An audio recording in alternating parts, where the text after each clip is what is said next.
আমাদের দেশের সর্বোচ্চ আদালত হলো সুপ্রিম কোর্ট। সুপ্রিম কোর্ট ছাড়াও প্রত্যেকটা স্টেটে থাকে একটা করে হাইকোর্ট। আর হাইকোর্ট ছাড়াও যে ধরনের ক্রিমিনাল কোর্টগুলো রয়েছে সেগুলো হলো সেশন কোর্ট।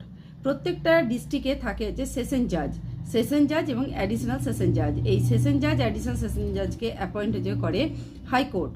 আর তাছাড়াও থাকে জুডিশিয়াল ম্যাজিস্ট্রেট ফার্স্ট ক্লাস এবং জুডিশিয়াল ম্যাজিস্ট্রেট সেকেন্ড ক্লাস।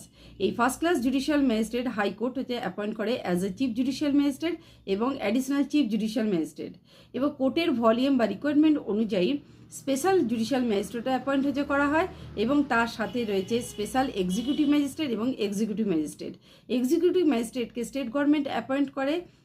এই এক্সিকিউটিভ ম্যাজিস্ট্রেট থেকে অ্যাপয়েন্ট করা হয় ডিএম এবং অ্যাডিশনাল হচ্ছে ডিএম অর্থাৎ অ্যাডিশনাল ডিস্ট্রিক্ট ম্যাজিস্ট্রেট। আর কোর্ট যদি মনে করে থাকে, স্টেট গভর্নমেন্ট যদি মনে করে থাকে যে আরও প্রয়োজন আছে কোর্টে, তাহলে স্পেশাল এক্সিকিউটিভ ম্যাজিস্ট্রেটও অ্যাপয়েন্ট করা হয়।